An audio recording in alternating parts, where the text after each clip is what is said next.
So for the purposes of today's discussion, we're going to be talking about our fictional vendor, XYZ Vendor Incorporated.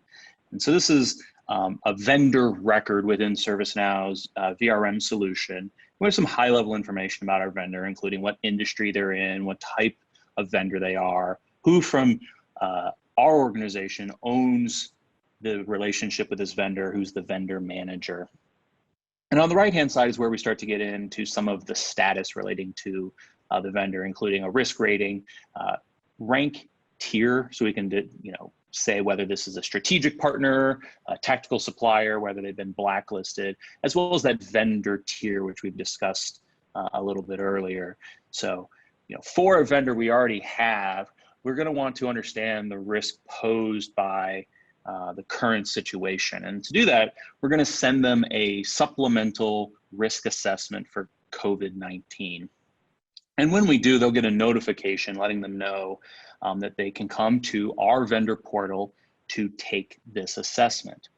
And for those who maybe aren't as familiar with ServiceNow's vendor risk management solution, we have the ability to find who our vendor contacts are for a given vendor and say, in this instance, Adam Walters is our primary contact for everything with XYZ Vendor Incorporated. So to send these assessments, all we need is the email address of one point of contact for each of the vendors. And then if the individual needs to involve others in the assessment, we can have them invite them through the vendor portal. And we will jump over and show you what that looks like in the vendor portal for Adam. And so we're going to quickly switch over to another window here, and this is that vendor assessment portal. It's the front door into the process for folks who are not part of our organization. When Adam's account was created, he'll have received an email with an initial password that allow him to sign into our instance of ServiceNow and begin the process of participating in those assessments. I'm gonna go ahead and log in as Adam here. And when we do, we see we have one assessment already assigned, and it's a COVID-19 risk assessment. We'll look at that in just a moment. But along the top here, we have the ability to assign assessments to the vendor, as well as any type of issues or tasks we would like to have them work. And then Adam has the ability to come in here and manage his team. So he can invite others to participate in any assessments, document requests, working those issues or tasks that are assigned. This is particularly useful because Adam may not be the right point of contact for some of these questions. We're asking very pointed financial questions. We're asking about business continuity and the health and safety of their organization. And so Adam may need to invite others to the portal. And much like Adam received a notification when they're invited, they'll receive the link and temporary password to log into this instance. And this is very useful in the fact that you, as the consumer of vendor risk management service now, are not on the hook for managing access for your vendors.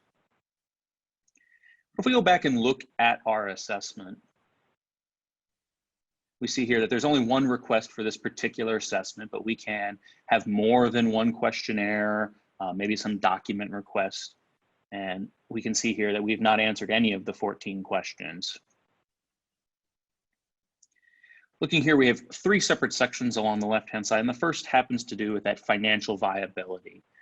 And using those questions that were on the slides earlier, we've come up with an assessment that asks for cash flow over the last 30, 60, and 90 days, as well as the available credit across all their lines.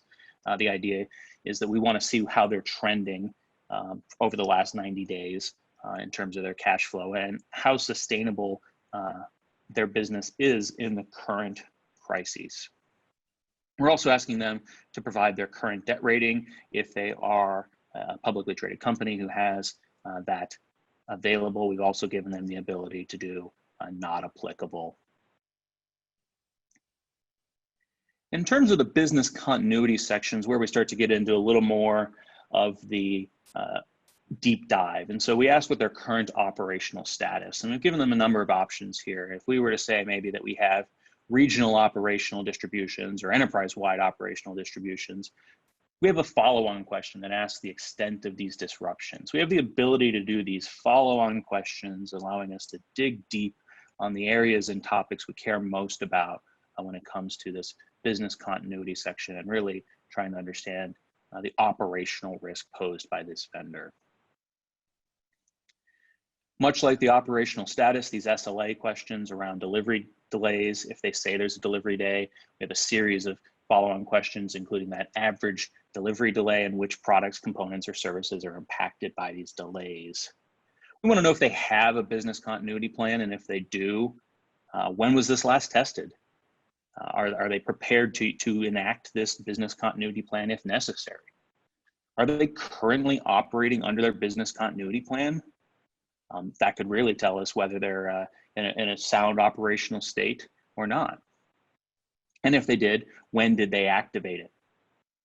Do they have known gaps or areas of improvements in their resiliency capabilities, understanding whether they'll be able to respond if something does arise, and understanding where their key third parties are operational. So this is digging into those fourth party relationships and understanding, are their suppliers in good operational shape?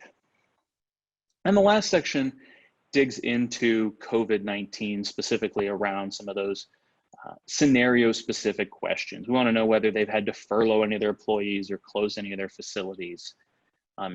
Is it necessary for them to have their employees on site to deliver their services? Is there a chance that someone in their organization may be bringing the possibility of infecting your internal employees? We also want to understand the sick leave policy if they are bringing folks on site. If they're not providing the opportunity for those individuals not feeling well to stay home, there's an increased chance that they'll come to work in an ill state and potentially cause you operational issues through infection.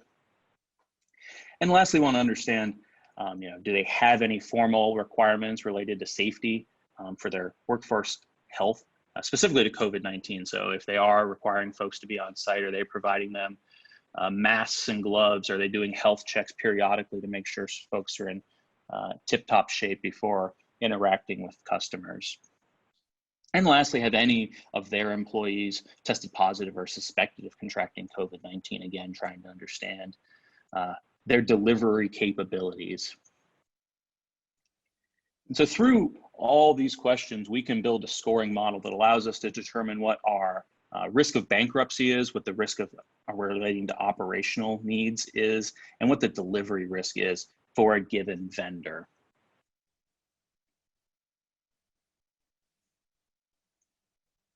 So, we can build out that scoring model, and based on that information, we may find that our vendor, XYZ Vendor Incorporated, is posing some pretty high risks. And if we go back over to the other side of the solution, where you as the consumer of ServiceNow Vendor Risk Management would be able to see the results, you'd be able to go in specifically into the assessment record and see those answers verbatim, but through the use of the scoring model, we'll also be able to calculate out what those risks are.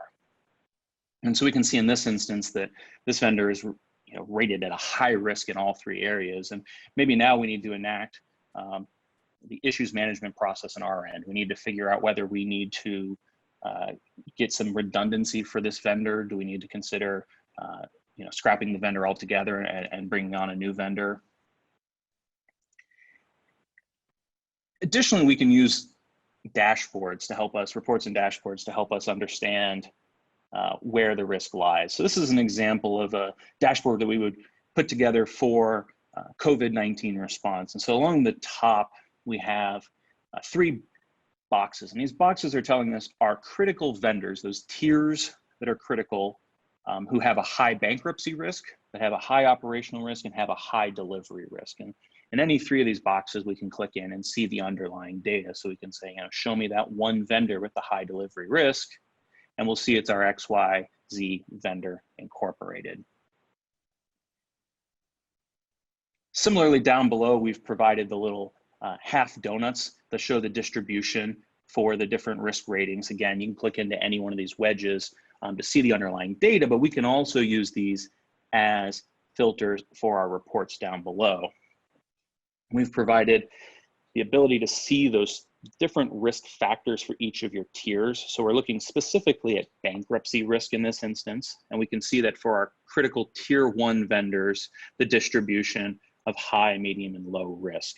We can cycle through the different risk types if we want to look at operational risk and start to understand which vendors potentially are posing the most risk to the organization. Lastly, down Jay, the bottom. maybe just for real quick, Jay, just I thought maybe just for those who are not familiar with kind of the tiering process, do you maybe wanted to spend a minute or two you talking through that, because there's ways to tier via vendor or via service, and I think in this case as well, sometimes when you go through a tiering process, there's a lens you might put on it in the traditional sense of who's accessing my data and where is there high risk from a security standpoint, but now we're talking operations, and business continuity and some of these things. So how would we leverage tiering, in that process? Yeah, absolutely. So as part of the ServiceNow vendor risk management solution, you have the ability to perform tiering assessments. And these tiering assessments are oftentimes performed as part of the onboarding process. And as you mentioned, Brian, historically, we've been looking at IT risk and data privacy risk. And we need to fold in operational risk, bankruptcy risk, and in this instance, delivery risk going forward. I think we're in this reactionary period where we need to do supplemental assessments to understand the risk in the COVID-19 environment. But I believe this is going to change the way we look at our vendors going forward. So there is going to be increased attention for operational bankruptcy and delivery risk, and we would want to incorporate those into that tiering assessment. So not only are we understanding the relationship we have with the vendor in terms of the services that are provided and the data that's shared with them, but we understand their health from an operational perspective and how they are doing from a financial viability perspective. We oftentimes look at these specifically at a vendor level, but given the size of the organization and the number of engagements you have with a vendor, it can oftentimes make sense to look at those at a service level as well. Because if you have non-critical services provided by critical vendors, those engagements are going to be weighted differently from a risk perspective. And so, through ServiceNow's vendor risk management solution, you can build out that model and have those tiering assessments sent both to internal individuals about the nature of the relationship that's being managed, as well as external folks in terms of the risk and their health as an organization. No, that's great, Jay. Thank you very much. And just as a reminder for the attendees, there is a Q&A function is part of the Zoom webinar, and I know a handful of you have taken advantage of that, and we'll make sure to answer your questions along the way or at the end as part of a Q&A slot that we have scheduled at the end of the demo here. But please continue to add your questions into the queue so we can make sure that we address those as well. Great, thanks, Jay. Yeah. So as we can see here, actually we have 7 vendors that have yet to be tiered. So they would need to go through that tiering process so we could figure out which of these 5 tiers they slot into. But we can also look and say, how are our critical vendors doing in general?